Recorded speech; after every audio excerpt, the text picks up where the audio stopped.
Spoiler alert. You're listening to the Comics Online podcast. Season 20. Episode 3. Chad Michael Collins. Call of Duty Modern Warfare.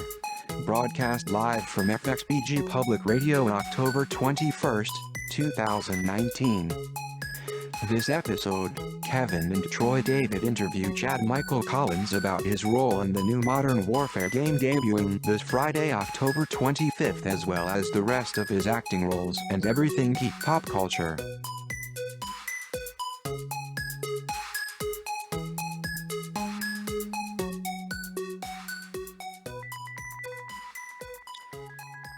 Hello again, and welcome to the Comics Online podcast, Season 20, Episode 3. I'm your host, Kevin Goswan, and with me today, as usual, is my co-host, Troy David Phillips. Now, Kevin, you lied to me. You told me this was going to be the Almanac Show.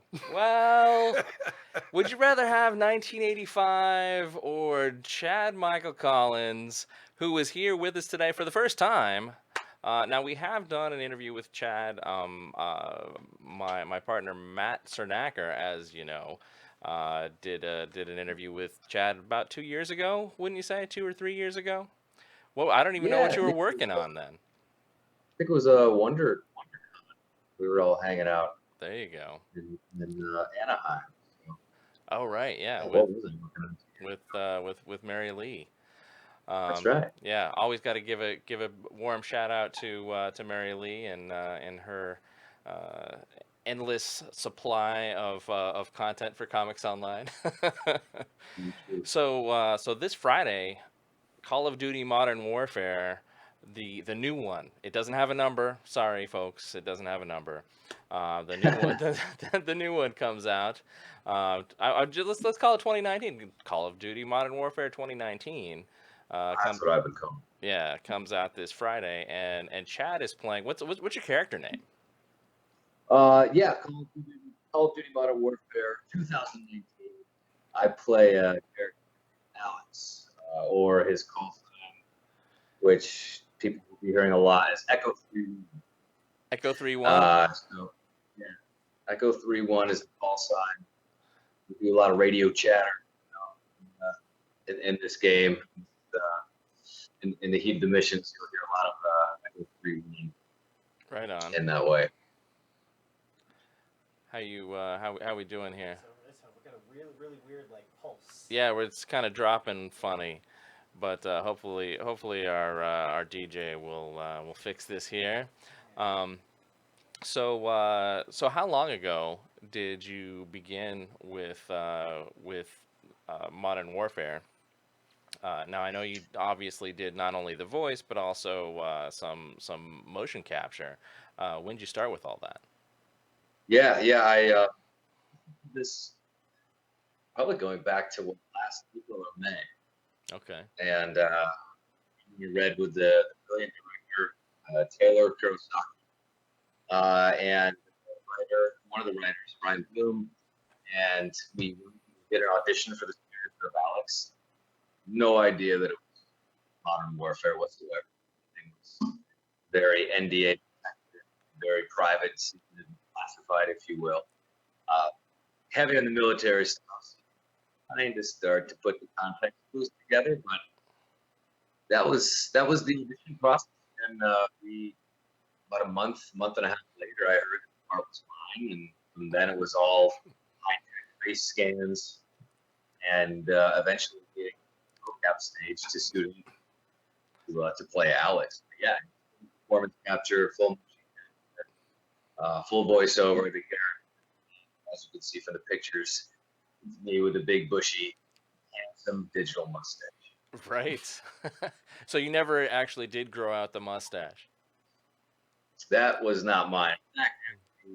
Clean shaven pretty much every day, so that you can put all the motion capture, face capture dots on you, which are a lot harder to do with facial hair. So I literally had the opposite of the mustache. All right. So before this, what was your video game experience like when it comes to acting or playing? I had done about 3 or 4 days on a video game before called Independent, which is kind of one of these, it's like a detective noir sort of. You play through it, interact as the story unfolds. Definitely not a first-person shooter. That came out for PlayStation a couple of years ago. And before that, I had done a day on a Star Wars project, basically shooting one of the twins in the Star Wars Knights of Knights of the Fallen Order. I'm probably getting it wrong. It was an expansion that came out on the game 3 or 4 years ago, so I played one of the twins in the cinematic trailer, and that was one of the first times getting involved in that too. So before Modern Warfare, I had done a little bit of video game work, motion capture, not a lot. So this was kind of my first experience going full tilt with it. Gotcha. Hey EK, would you switch this so the fans can see him full and put us in the corner? Hey, there we go. Hey, much better. You're huge. Now you're big. Oh my God, you're gigantic. Now you're appropriately large. Yeah. Oh, there you go. So when it comes to video game playing, what's been your video game life? Explain it from the beginning until now. Oh, the shirt actually felt appropriately. There you go. I feel like my parents were really cool and supportive in everything I wanted to do, except the video games that were always very distant. So it was always kind of 2 or 3 years behind the curve when a console would release. So I caught the end of day Atari, basically when they're selling on clearance for $20, and you could get the PvP game for like 50 cents. Yep. So that was kind of my first foray into video games. The Nintendo came out 3 years after it was hot. It was allowed to get one. So that led to Mario and Contra and Final Fantasy. And then, we graduated from Nintendo, and we pretty much by that point were getting into PC games. Okay. Playing like the very first bird's eye view Grand Theft Auto. Yeah. Game called Commandos, Turok Dinosaur Hunter, back in like my Diablo, but I've always loved fantasy RPG. Obviously, PlayStation 2 all the way up through, and like the Marvel games and RPG games on them. But I've been playing Warfare for the past 10 years. I'm slogging my way through Best Classic right now, which is a blast from the past. Yeah. And a lot of Magic the Gathering app called Arena. I'm playing the new Magic card set. So I'm pretty equal opportunity. I've definitely gone more PC than your traditional button masher console games, but I'm kind of having a lot of fun playing the old Call of Duty and preparing for the new Call of Duty. So that's been fun, and you can bet next Friday I'll be booting up Modern Warfare 2019 along with the rest of the world. Yeah, no kidding. So I see you've got to have a good idea. I haven't looked very far into this. Of course, I've watched the trailers and stuff, but my chief whine, and this is not a valid complaint. This is just a whine. Is when it comes to first-person shooters, the publishers really lean hard on well, they might play through the story game, but mostly people are going to jump on and start fighting each other, and I'm not a huge fan of jumping on and fighting each other. I want to play the story game. And so how long do you think we've got for the story to go? And we've lost his his audio entirely. Oh, hold on one second. Sorry, I'm trying to fix this. Sorry, folks.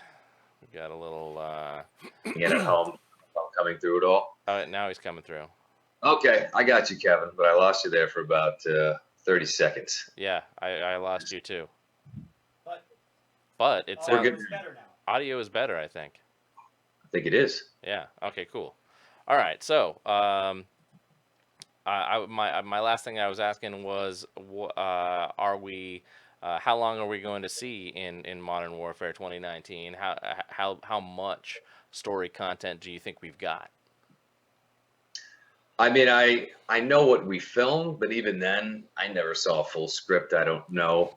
I think they've been saying anywhere from 4 to 6 hours to play through the story campaign, All right. which I hope everybody does because it's incredible. And the story we're telling here is unbelievable. They got some top-notch actors to come in and really breathe life into these characters, meeting a lot of new characters. Obviously, there's Captain Price, who we've met before, but he's been completely originated by Barry Sloan, who's a phenomenal actor.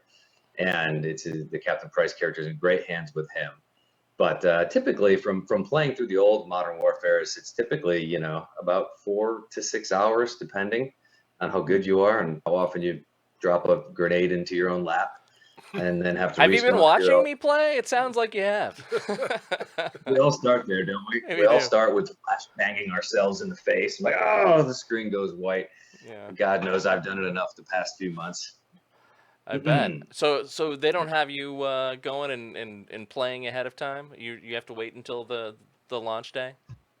I think there's been a couple of opportunities where I could have swung by and played maybe some early versions and whatever, but I got to be honest, I kind of want to be surprised like everyone else. And it's almost kind of like the less I know, the better, because then there's less chance I could screw it up and reveal too many spoilers on interviews like these. Fair. But I kind of know where we're going, what we do, and where it's supposed to end, but I don't think I was even told how things are going to end and what's going to come and rise from the ashes or the aftermath of this game. So I'm really excited to see what that is firsthand alongside everybody else, really. But we shot some phenomenal stuff, obviously the mission stuff and the in-game stuff, but we filmed so many really great, wonderful cutscenes in between the mission that I don't know if you've seen some of the trailers and promos out there that take right from these cutscenes, but they're gorgeous and beautiful. And Blur Studios did an amazing job. The people at Infinity Ward, the developers, the publisher Activision, like this is, I mean, it's mind blowing how good it looks. I remember when the trailer beautiful. first dropped, people really thought it was a movie. Yeah. They thought it was a movie. It was a Call of Duty movie, and that's a good problem now, I suppose.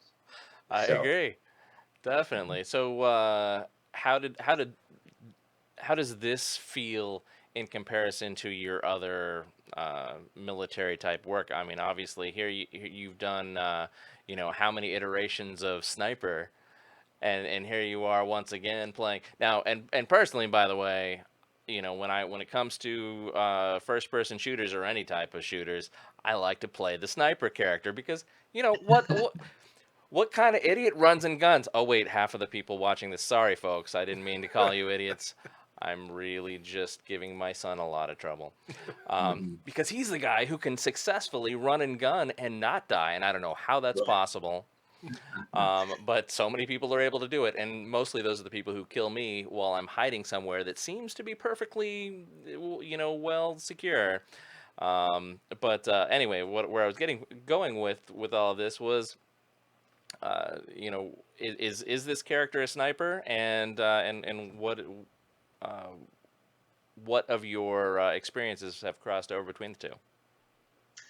Yeah, so for people listening in, the millions of fans around the world, no doubt, I do a military action franchise for Sony called Sniper, where I think we could be doing the 8th one in the franchise soon. I'm not at liberty to say, but it looks like we might be filming another one soon, which is great. Nice. For those that don't know, that was the original Sniper. Came out in the early 90s. It was Tom Berenger, Billy Zane. And for the last 4 movies, I played Tom Berenger's son, Brandon Beckett, kind of the new Sniper, and have a blast doing those movies. Really great, running around with 50 cal. monster guns and taking out big bads all across the world. But that's what Kevin was referencing there. In terms of Call of Duty, my character Alex, I mean, they wrote an incredible bio on the Call of Duty website on Alex and who he is and what his background is, what does he do, how does he function in these situations and environments. And it was kind of like, oh man, I wish I had this going into filming. But it's really cool. He's CIA, and he's what's called CIA SAD, Special Activities Division. So basically, he is kind of one of these off the grid sort of operatives where, you know, sometimes because of politics or policy, the Army, the Marines, the Navy, the armed forces, they can't get in there and do some of the things they need to do. And this is where Alex's character comes in. He's kind of more of a top secret commando. He's kind of into clandestine operations. He goes somewhere, represents, you know, the state's interests, and he gathers intel and sabotages and is all about counterinsurgency, counterterrorism for enemies of the state. You know, he's kind of the guy who has no real identity. He's the guy who goes in there and gets his hands dirty, and embeds himself with the allies in that situation, learns the language, learns the people, trains them up, and they kind of do the guerrilla warfare thing on the sly with no kind of paper trail. So this is kind of Alex's character. He has to be adaptable, flexible. Does he pick up a sniper rifle? I guess that's up to the player, you know? Oh, okay. So it is a playable character and not just an NPC. Yeah. The cool thing about this character is you'll play as him a lot, if not the most, of all the characters in the story campaign, and you really start to see this situation. You know, the backdrop of the game is really, you know, they really wanted to lean into what does warfare look like in the modern age. It's not black and white. It's not good guys versus bad guys. You know, the allies versus the Axis powers. It's really gray. You know, the superpowers don't go toe to toe into warfare anymore. What they do is they kind of fight their battles by proxy, as they call it. You know, they have an interest in this part of the world, and so does this country. They're kind of enemies, but they can't just come at each other. So they kind of fight a proxy war in these little territories and countries, and they both get their allies, and they kind of duke it out behind the scenes because they can't afford to have World War III, right?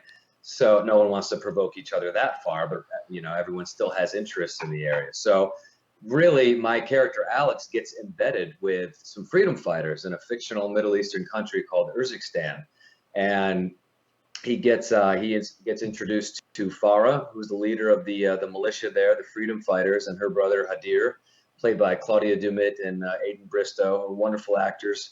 Excuse me.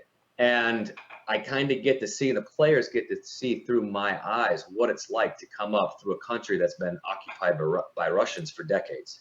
What that looks like when you also are trying to fight for your people's freedom and do it honorably, but also there's a terrorist faction who wants to win their freedom by any means necessary, no matter the collateral damage, and how they come at odds. So it's a really interesting look at how modern warfare is so morally gray. And I think the game developers really wanted to put the players in those situations where it's like, do you pull the trigger on this or not? You know, is that a threat or is it not? Because this is what our real life soldiers, servicemen and women, have to go through over there.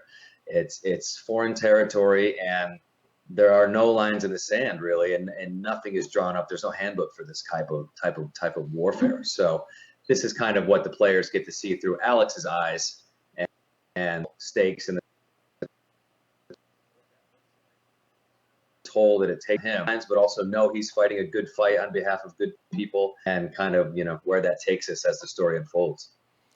Wow, that sounds like a hell of a game. Think that everyone watching right now. Jeremy Davies, yes, it is live. And Mike Smith, yes, it is live. Nicolette, of course, it's live. And so all of you folks need to go and pick this up. You know, pre-order it, because hey, there's still a few days left. Well, you mentioned backstory. What out of his backstory can you tell us? I mean, besides besides what Alex's he backstory? does. Yeah. Yeah, I think that the only person who knows Alex's backstory is Alex, really. Oh, okay.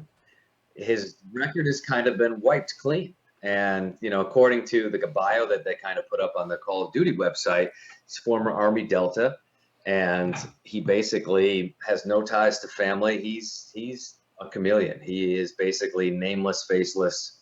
He's the guy who, there can't be any sort of record of him. He's that guy who goes in there and does that thing, whatever is necessary. So, in terms of a backstory, no one really knows. And I'm sure Alex has seen enough of the world that he's probably forgotten where he's come from at this point. He's had so many aliases and been in so many different skirmishes and fights and representing so many interests that he'd probably be at a loss to tell you where he was born.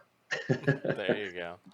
So when it comes to the mocap and the and working with the directors and with the other actor, by the way, did you get a chance to work with the other actors directly? Were you in the same room? Yeah, absolutely. What we filmed was a combination of the really great cinematic cutscenes that you've been seeing a lot of in the various trailers that have been released. Those were just completely start to finish, action to cut, acted scenes. We did all together as the actors, like you kind of would traditionally in TV and film.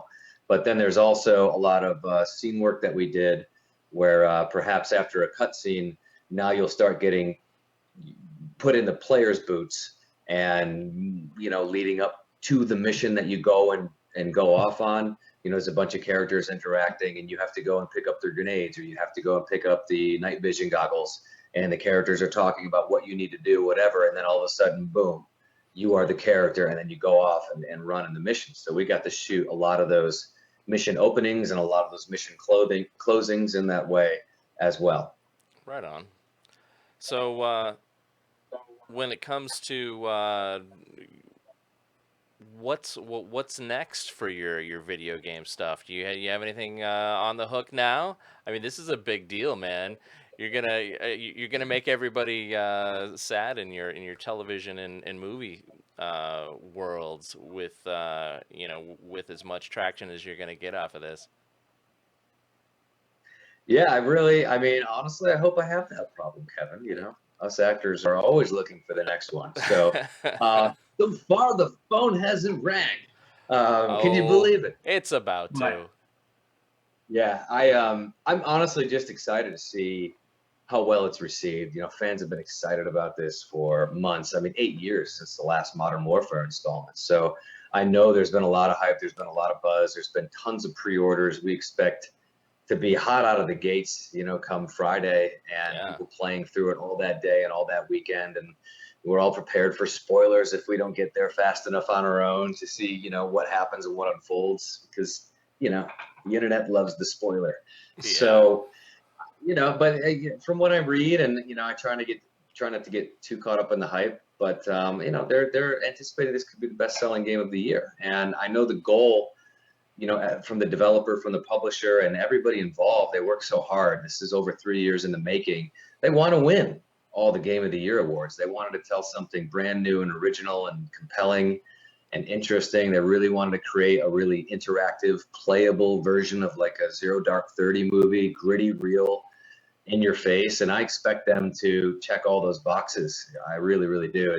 I think once players strap up for this, it's going to be something like they've never signed up for, before. So I'm really just excited to see what success it has out of the gates and how people respond to it, and how much they enjoy, hopefully playing Alex and going on the ride with him. But, I love this world. It was a great experience filming this game. I love video games of all shapes and sizes, retro to the ultra modern. And so to work more in this arena would be, a dream come true. Hopefully Warcraft keeps going to the point where I can do a voice before that massive franchise kind of goes away. That would be a bucket list thing for me, since I've been playing for 10 plus years. So, but I'm open to all possibilities. Yeah. have your people call mine. I Listen, don't know how this. I figure, I figure when it comes to something like Warcraft, then they've gone and rebooted their vanilla version, and that was a big deal. And I feel like, as a guy who played Warcraft, not World of, but I played Warcraft. I played Warcraft 2 Yeah, and 3 and competed in 2 and 3. And no kidding. yeah, back when it was an entirely different game, right? But then Right. then they said, "Oh, World of Warcraft, we're going to use these styles of characters," which was a great idea, and make it Mhm. into an MMO, and that was one of the early ones, obviously. Um, but I feel like eventually they gotta they gotta bring it into the ultra modern and make an ultra modern version, of that world. Just Mhm. like you see things like Final Fantasy, for example. You see those, Yeah. and they have iterative, leaps in in how advanced they are. And I figure Warcraft has waited so long because hey, they've had that income and they didn't have to, but eventually, Yeah. eventually they must. At some point Right. that those ultra pixelated characters are going to get tiresome to people other than me, and they've got to go and hire new voice actors to go and do the new versions of these characters, or the new versions of the heroes and villains. But Yeah. It's fun. It's a fun world. I was really lucky with Modern Warfare to step into the shoes and really originate a character. A lot of times video game actors and the voice actors, the character doesn't look like them or they're just doing the voice. And I think that used to be kind of the old way before the technology got so rich and developed, is that you would traditionally hire stunt actors, someone who could do the physicality no matter what the game called for, and then you'd have voice actors go in a booth and just kind of breathe that life into the character. But I think now for that really immersive storytelling, with the technology getting exponentially bigger and better every single year, I think there's almost no way you can't use really good actors to tell these stories, and they yeah, have to be able to do it all. The movement, the face, the voice, capture and it those all. stunts. Yeah, well, yeah, I mean, every little thing is captured. Yeah, There is like a face cam rig that we wear. I mean, there's a super, super ultra high def camera staring back at us a foot away. Like every single twitch of the eye, every eyebrow wrinkle, it's all right there. And that's how in depth and detail that these things are. So, you know, they are bringing in a lot more, I think, TV and film actors, because they need those subtle nuances. They need that emotional arc to be breathed into these characters in that way, especially the games that really want to tell those kind of dramatic stories and take players for a really, really big fun ride. So I don't know. I hope it leads to more opportunities. It's always kind of flattering for the ego to yeah. have the character look like you, but with some upgrades like a mustache and like an arm sleeve, which is really cool. But I just remember filming, that my co-stars, and I mentioned Claudia and Aiden and Barry Price, who play Barry Sloan, who plays Captain Price, and Elliot Knight, who plays Sergeant Kyle Garrick, who's another playable character. It's British SAS. They were awesome. Everybody on that stage was like a kid in a candy store. I mean, they've all worked in TV and film. Like, they've all done really well in their careers in that way, but there's something about being immortalized in a video game that everybody was just giddy every single time we got called in to shoot some more scenes. So I know that it's just a whole kind of new weird bucket list animal for everybody. I don't know. Maybe they're all gamers growing up like I was, but there was such excitement no matter what kind of TV and film success they had.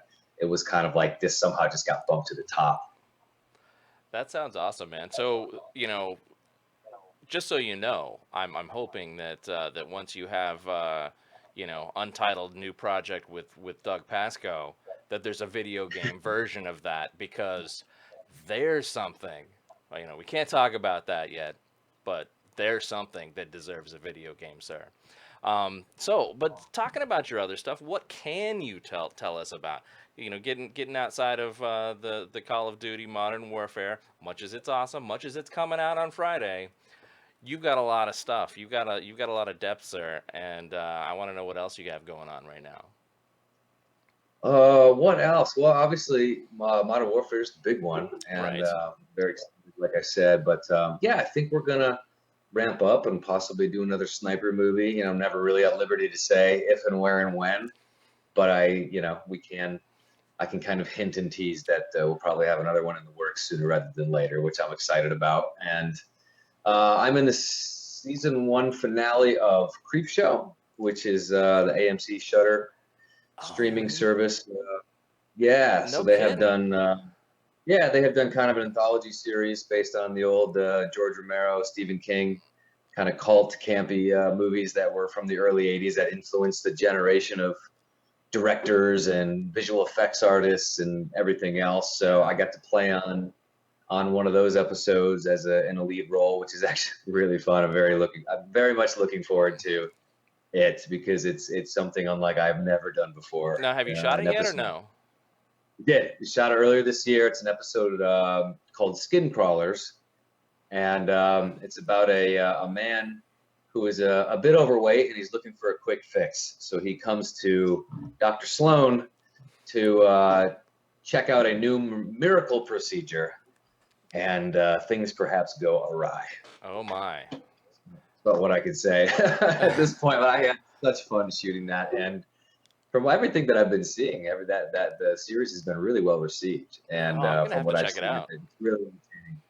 Yeah, so that's coming out the week of Halloween, and I think I have a Christmas movie that I shot last year that should be coming out at some point. November, December. I'm still waiting to hear when and where that will pop. Called the Christmas Cabin, which we filmed up in on top of a Utah mountain, which is really scenic and gorgeous and picturesque, and fun little rom-com type holiday movie. So Right. those are those are the kind of the big ones. Those are the ones that are next up for me. So you had a rom-com last year, so you had some Christmas movie last year, right? The something Yeah. like Lifetime or something like that? Yeah, it was for Ion Television called Christmas Cupid's Arrow. There you go.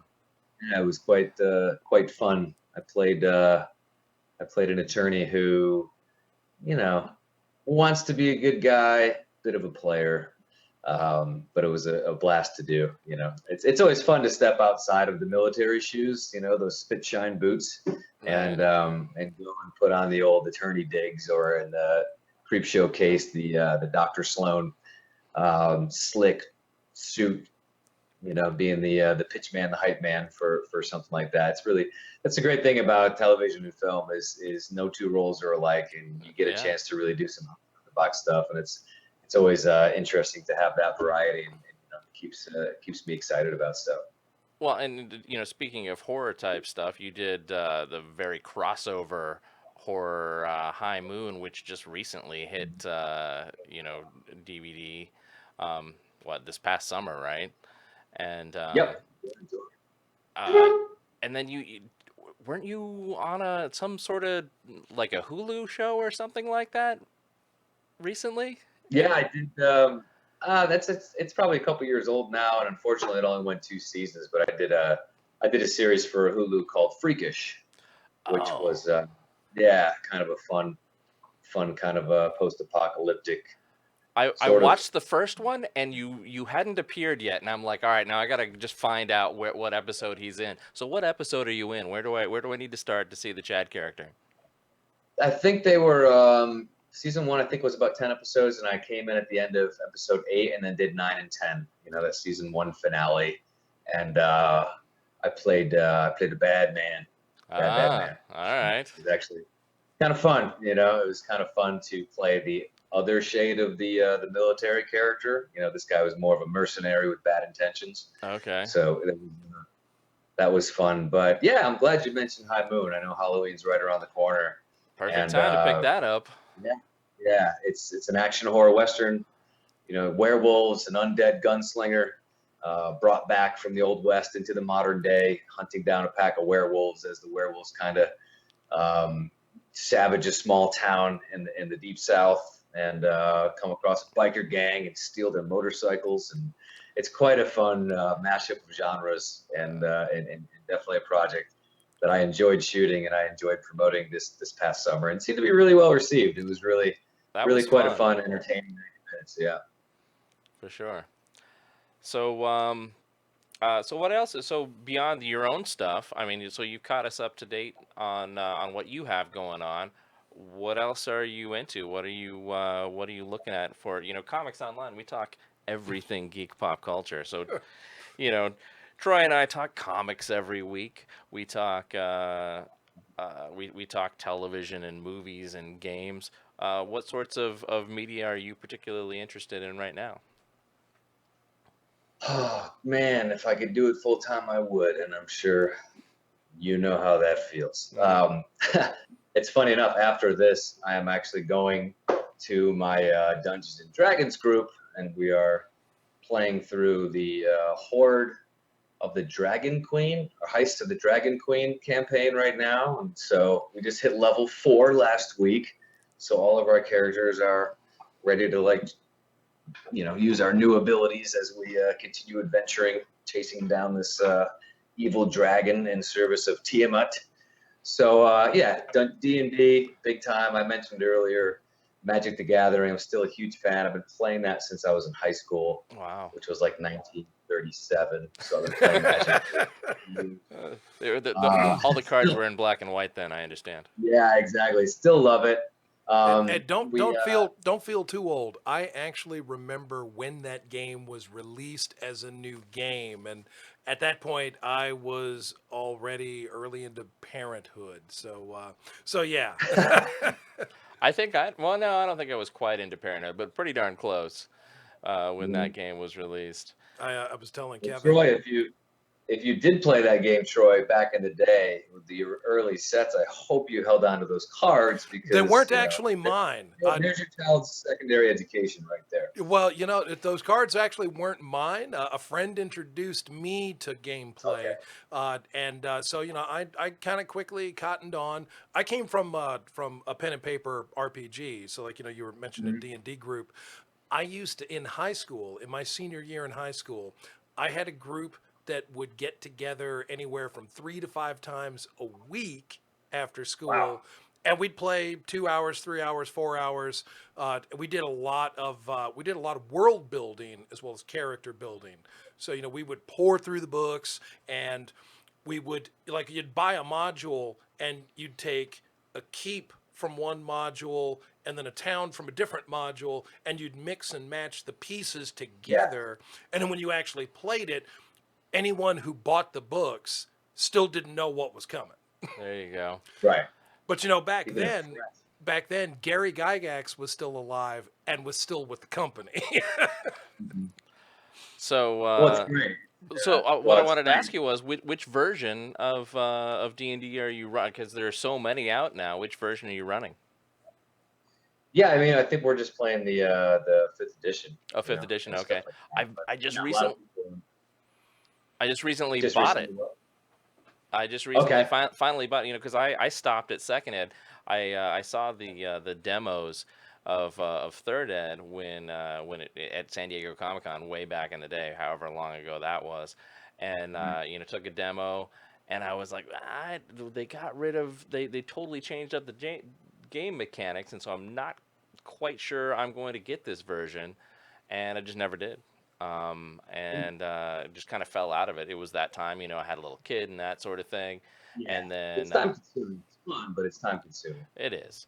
But I just recently bought 5th Ed, and so now I'm raring to go. I need to get some locals like Troy in on a game. Yeah, well, I've moved on completely to other game systems since D&D. Back in the 1980s, TSR had just a blue million different genre games, and then TSR went away, and I started getting into other game systems and other game genres. I haven't played D&D since 2nd edition, although I still like swords and sorcery fantasy, but I'd also gotten into superheroes and high-level spies and hardcore science fiction and crossover games, like your Shadowruns, Cyberpunks, games like that. If you've never played Shadowrun, that's a lot of fun. You get your high technology and swords and sorcery and dragons mixed together. Oh, cool. Yeah, fun stuff. Oh, absolutely. Yeah. Well, it's funny you say that. I know you guys started out, in your formative years playing D&D, and now, life gets in the way of your playing, and it's hard to kind of get back in, right? Yeah. I was the opposite.